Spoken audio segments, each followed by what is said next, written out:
Apa itu ekosistem?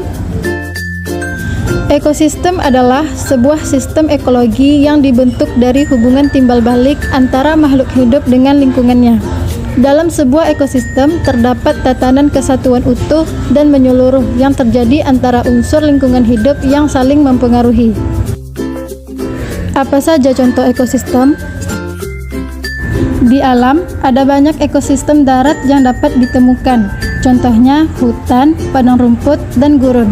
Ekosistem hutan, ekosistem padang rumput, ekosistem gurun, ekosistem air tawar, dan ekosistem laut. Ekosistem juga berperan sebagai sumber makan makhluk hidup, menjamin tetap berlangsungnya daur ulang sampah organik di ekosistem. Apa saja yang ada dalam ekosistem? Dalam ekosistem terdapat komponen biotik dan komponen abiotik. Komponen biotik terdiri dari makhluk hidup. Komponen abiotik terdiri dari benda-benda tak hidup seperti air, tanah, udara, cahaya matahari, suhu, dan kelembaban.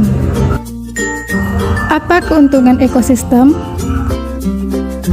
Keuntungan yang paling besar dari ekologi ekosistem adalah aliran energi dan siklus nutrien, di mana komunitas dan populasi dapat diperbandingkan satu sama lain dan di dalam tingkatan trofik tertentu.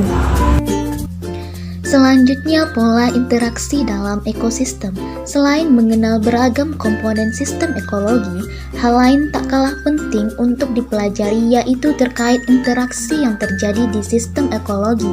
Pola interaksi terbagi menjadi arus energi dan daur biogeokimia. Yang pertama, arus energi dan daur materi. Arus energi dan daur materi bisa diartikan sebagai suatu proses perpindahan energi dan materi dari satu komponen ekosistem ke komponen lain. Misalnya saja perpindahan energi dan materi dari produsen ke konsumen, kemudian dari konsumen ke pengurai. Yang kedua, rantai makanan dan jaring-jaring makanan. Rantai makanan merupakan perpindahan energi dari sumbernya melalui serangkaian organisme yang makan dan dimakan. Rantai makanan ini terbagi menjadi produsen atau organisme autotrof, konsumen tingkat 1 herbivora, konsumen tingkat 2, dan seterusnya karnivora. Selain rantai makanan, ada juga istilah jaring-jaring makanan yang merupakan kumpulan dari berbagai rantai makanan. Istilah tersebut muncul sebab dalam satu ekosistem kegiatan makan dan dimakan terjadi lebih kompleks. Misalnya saja pada ekosistem sawah, tikus tidak hanya memakan padi, tidak menutup kemungkinan tikus memakan tanaman lain yang ada di sawah tersebut seperti jagung. Yang ketiga, piramida ekologi. Piramida ekologi adalah diagram yang menunjukkan jumlah relatif makhluk hidup dalam rantai atau jaring-jaring makanan. Umumnya semakin tinggi tingkatan trofiknya, maka populasinya semakin sedikit. Piramida ekologi biasanya terbagi menjadi 4 tingkatan trofik. Adapun urutan dari trofik tersebut berdasarkan jumlah populasinya sebagai berikut: trofik 1, trofik 2, trofik 3, dan trofik 4. Misalnya dalam ekosistem sawah, maka gambaran piramida ekologi sebagai berikut: padi, ulat, burung, dan burung elang. Yang keempat, daur biogeokimia. Daur biogeokimia adalah proses penggunaan dan pelepasan unsur anorganik yang esensial dengan melibatkan peristiwa biologi, geologis, dan kimia. Daur biogeokimia diperlukan sebab diperlukan untuk seluruh komponen biotik atau abiotik. Daur biogeokimia terbagi menjadi 5 macam, yaitu 1 daur air, 2 daur karbon, 3 daur nitrogen, 4 daur fosfor, dan 5 daur sulfur. Selanjutnya, contoh ekosistem.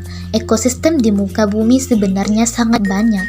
Berikut ini 2 contoh ekosistem yang ada di bumi. Yang pertama, ekosistem sawah. Ekosistem sawah adalah sistem ekologi buatan manusia dengan tujuan untuk memenuhi kebutuhan pangan. Tumbuhan yang tumbuh di tempat tersebut sebagian besar dimanfaatkan sebagai produk pangan seperti padi.